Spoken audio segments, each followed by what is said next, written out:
judging different event formats. So guys, I think that throughout the history of vert skating, there has been many different formats used, but it also kind of led to use of very few that are kind of the most popular and most commonly used around the world today. When you look back on your careers and your participation in history, what were some of the formats that you witnessed that may be not used today anymore, but you've seen them before? And let's talk a little bit about that. Let's put some interesting experiences from Vert to this episode. So you want to share them? Yeah, I think the most obscure format is probably head to head, and I guess that's like a round robin type thing, like a tennis match type of thing, where you go one against one. So each skater, each time that you skate, you're only skating against one other person. Then you advance to the next heat. Oh. And yeah, I think the World Championships in 1997, where Diego Menezes from Brazil won against Colin McKay. I don't know if you guys remember that, but yeah, that was a pretty interesting sort of format. Diego became world champion at head to head. That has some benefits in that, you know, it's kind of exciting. You're seeing two people skate off against each other, but then on the other side, if the first person that skates bails early, it means the next skater doesn't really have to do too difficult a run. And I think that was kind of the death of head to head, because I think that happened before. But that was certainly an obscure format for vert. When you said this, like, first thing that came to my mind, like, who makes the draw for this format? Like, how do you put the people together? You know, like, imagine you are a skater and the first guy you come to skate against, it's someone like, wow, and you're basically done. Or, you know, on the other hand, you can actually use that advantage for yourself, you know, when you're skating against someone who's not that good in advance. Yeah, I don't think it's quite fair. I think that's why we sort of veered towards other formats. And I mean, all of the formats, they all have a time and a place. But I think the formats that we've fallen back on that have become more regular are the ones that are most fair to the skaters, and then are the ones that are the most easily judged. Like, skateboarding is such a intricate thing and complicated thing to judge. There's so many different things that you have to take into consideration. And I personally think one of the best showcases of modern skating is a jam format with no order, and it's just an amount of time where it's free expression. But the only problem with that is it becomes extremely hard to judge. You get a lot of people falling off a lot, but you also get the same people doing a lot of really difficult progressive tricks. And so when you put that all together and you put that into the grinder, and at the end, with the judging, it becomes so difficult to judge. And I think while it's amazing to see progressive skating, on the other side, it's really hard to be fair to the skateboarders, and it's extremely hard to judge. And so I think that one has fallen by the wayside a little bit. And then I think the reason why we have, for the most part, a timed run with the best run counts is because it is the most fair. It is the easiest to judge. And that's been the one that stood the test of time. Yeah, I definitely think, like, especially providing fair opportunities to everyone equally, that's kind of the, you know, the environment, especially for sanctioned events, where you want to go. Lincoln, you have any, like, the event formats that you know, stuck in your mind from the past years? From the past year, I actually skated a contest, Munster 1989. I was lucky to be in the finals, and I had to skate 4 times, and it was skate until you fall. So I remember watching runs. Still, I mean, I watched VHS videos that I have from that event. It's just like the runs went, they went like a minute and 15 seconds. You know, it's like long runs, and then it was 4 runs and the best 2 count. So it was the average of the best 2.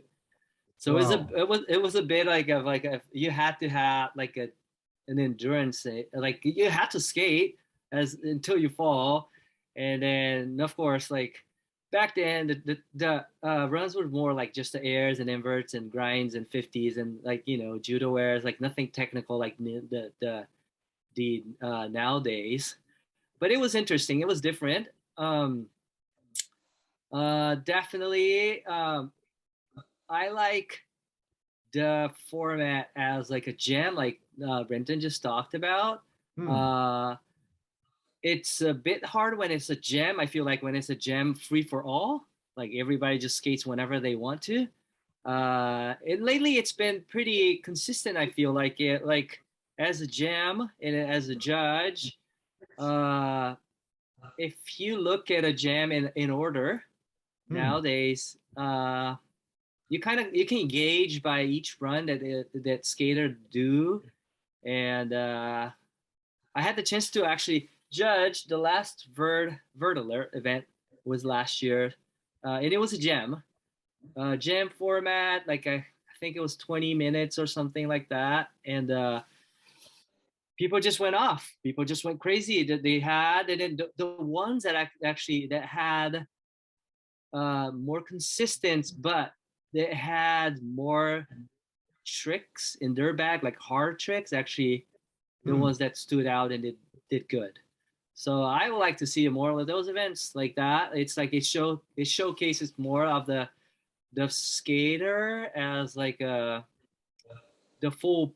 Let's say he's more complete. He just doesn't just have harder tricks, but you can tell he has a consistency. He can put it together lines, and he Hmm. can do at the time, like at the moment, whenever he needs to. Hmm. That shows a lot of a skate. At least on vert skating. The complexity of a skateboarder at the Right. end. That Right. makes sense. All right, guys. So let's look at the formats that are most commonly used today at either sanctioned or non-sanctioned events. And let's talk a little bit more about how they work, what are their specifics, and what to look for when or how it works when judging a format like this. So the formats that are most commonly used at sanctioned events, and we provide the opportunity to choose between them, is full run, run with time until the fall, organized jam session, and jam session. The last one is not suggested for sanctioned events. So let's talk about all of them and focus a little bit on the specifics of each of them. So full run, guys. We talk about it. Full run is the most common one. I think everybody can imagine they are measured on time. A certain number of rounds is assigned to every participating skater, athlete. So how does it work when you judge runs?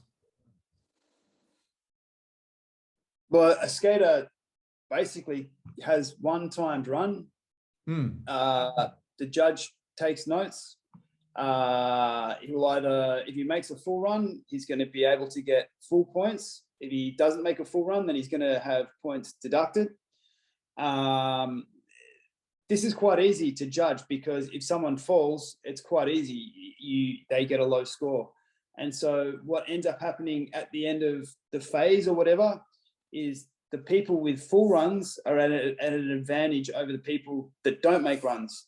So it means that falling on tricks are going to be probably one of the biggest things that is going to affect a run. So if you don't make a run, you generally can't really, unless you go close to making a run, you generally probably can't expect to do really well if other people have made runs of a similar sort of caliber. But as I've seen, that's been one of the fairest ways, just through judging, and that seems to be the most consistent way that skate competitions, vert comps, have been judged recently. Okay. Lincoln, anything on this And one? like usually the full runs, like it's a skater will have 2 to 3 runs, sometimes 4 runs, and then it's the best one counts. So All right, that's pretty simple and I think very straightforward when it comes to seeing what counts, what not. Now, what's the difference between the run, a full run, and the run with the time until the fall? We talked about it a little bit in the previous topics, especially when you go to the higher level of experience, the higher professional levels of skateboarding, vert skateboarding. So what's the difference? Why are there full runs and why are there runs with time until the fall? What's the difference? So time into the fall just means that once you fall, your run's over. You don't have any more chances. With vert, what we've seen in recent times is a lot of competitions they don't really bother with once you've fallen, and after it you can get back up and keep going, just because it's so hard to get your momentum going again after you've fallen. But in the past, say for example, when we used to have 45-second runs, if you bailed, you could jump back up and resurrect something out of what you'd already sort of broken. Okay. So Yeah. basically, like when you use the run with the full time, the time is usually longer assigned for the run, right? So it allows the athletes to, after they fall, to continue a little bit. While the better you get, so to say, as an athlete, and you compete against your peers on the similar level, uh, once you fall, you know you're never gonna catch up, or it's very hard to catch up with your peers, and there's no use to run up and get the momentum going again because it takes time, or you need to go up by the stairs. So that's one of the things I see from what you said as the biggest difference. Is there any other reason or anything else that it's different when judging the run with time until the fall? I feel like it's about the same. Like sometimes, like I've seen it though. Like depending on like you have a full run, but sometimes you have the chance. Like depending on the format, of course. The skater can still continue on with their run even if they fall. Sometimes, of course, it's always they know, the skaters know, like they know, like, well, if I once I fall in my run, the chances are to make it to the next round. It's depending on what, if you're on the qualifying or semifinals, depending what part, like what part of the contest you are. Like, but if sometimes the contest is just going on and then a lot of falls are happening, and then whenever there is a fall, and then the format is allows you to continue on doing it, like the skaters sometimes, I mean, not sometimes, we as a judge will count the Hmm. last whatever two tricks or just that trick. That sometimes, depending on the rest of the field, if they fell on their runs, and maybe one of them had a banger run, a banger trick at the, even if he fall, he has a banger trick or better start on their runs. Hmm. They end up advancing. So we needed as a judge, I feel like we pay attention on the whole thing. Of course, the format it's there, and then we look like how many tricks were done, like at the beginning of the skater, right, and how many seconds he was in, Yeah. and then like if he had a fall, but it kind of recovered with like a two tricks that was the maybe like it was insane, or a trick that was insane, the chances are that guy might be able to maybe advance depending on how the other skaters did on that field. So we have to pay attention to what's going on with the whole throughout the competition. I'm really glad that you said it, Lincoln, because that's a very, very important lesson for all our viewers and the aspiring judges.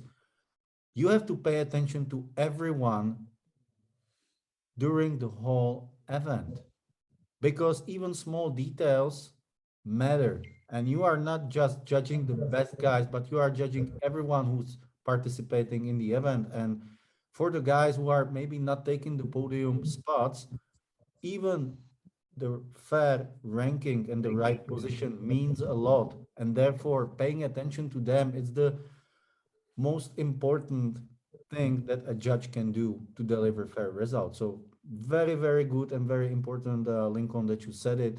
And for all of you guys, when you see a fall, Don't go like, all right, doesn't matter. No, pay attention, because for these things that Lincoln said, there might be something that will change the game for that particular skater.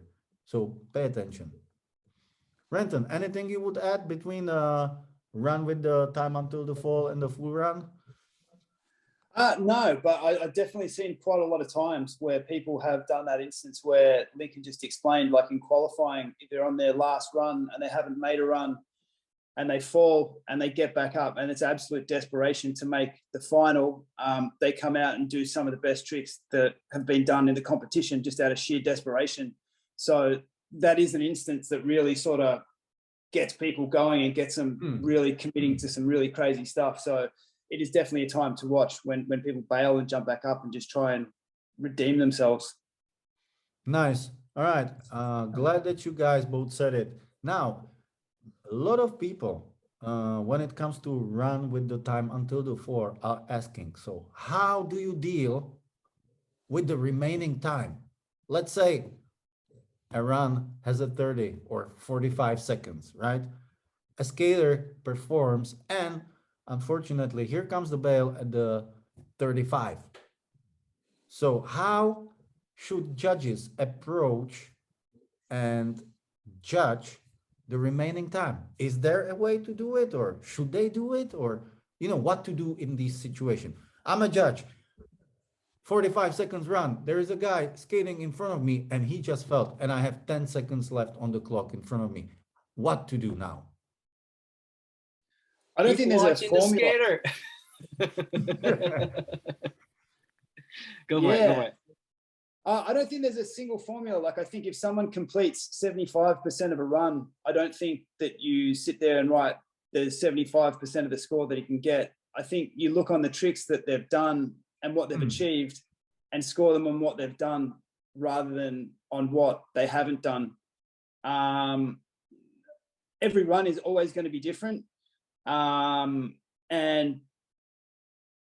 yeah, I think that the general rule is you have to score them on what they've done and not what they could have done. I think, so yeah, it's always going to be difficult, but there's no exact formula. You just have to calculate based on what you've seen and compare it to the rest of the field that you've seen.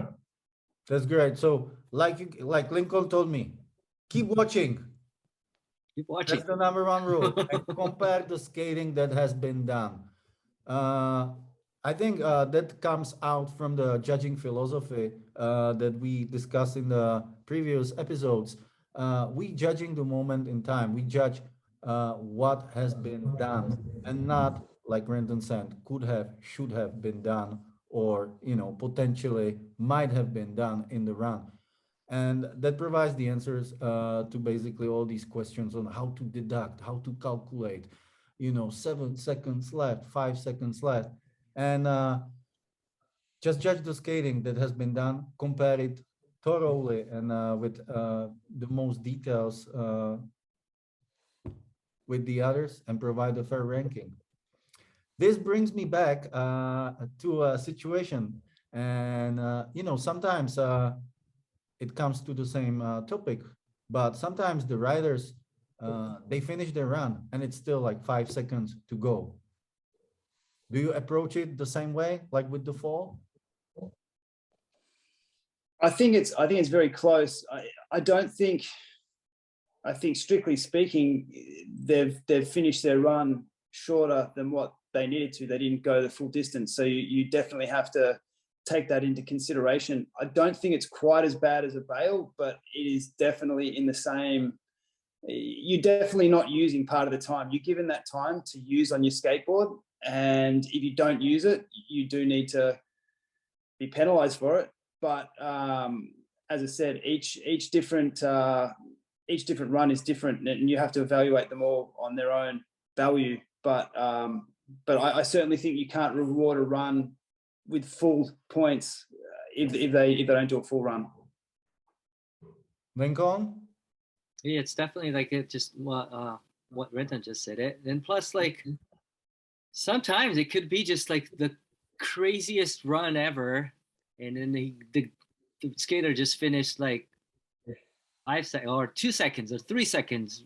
You know, it pops out on the deck, full run, and then you have to take that in consideration. Like it not just because, you know, that wasn't like a full run, but like it all depends on what it was done before, like the end. So it's you have to be very, you know, very like you have to be very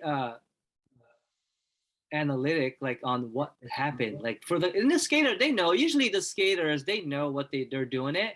They come in, they practice, they know what to do and what they wanted to do, and then usually they kind of sometimes they actually go after, you know, the whatever time uh, format it is, like 30 to 45 seconds on a vert session. So, but I feel like yeah, it's a very it's like it's very subjective. It all depends on what happened there, like at a contest at the time, watching and everyone skating, and then how the what the skate, you know, the skater just did it. And if that was enough, it was enough. If not, you know, you get a common sense, like you could come together with the judges and you're like, okay, hey, he didn't do 30 second, or I mean, the full 30-second runs, but like this was an insane run. So you kind of have to take in consideration. It all depends on the time and, you know, so All when right. you're there. I think it also depends on, you know, like the what it's being compared against as well. You know, like if there's two skaters that are gunning for a certain place and one skater hasn't finished his run, that could potentially be the one thing that makes you sit that skater underneath the other one, because it's certainly not a positive to finish your run early, and that just may be the thing that slots him underneath someone else as opposed to being on top. Right.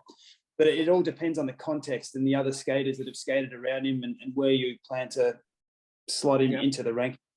That's great that you guys said it, because like you just explained, there is no rule, or there is not like an equation to penalize people based on not finishing or finishing round. But when you compare similar performances, this might be one of the decisive moments and points that helps to rank the rider either above or below the other one.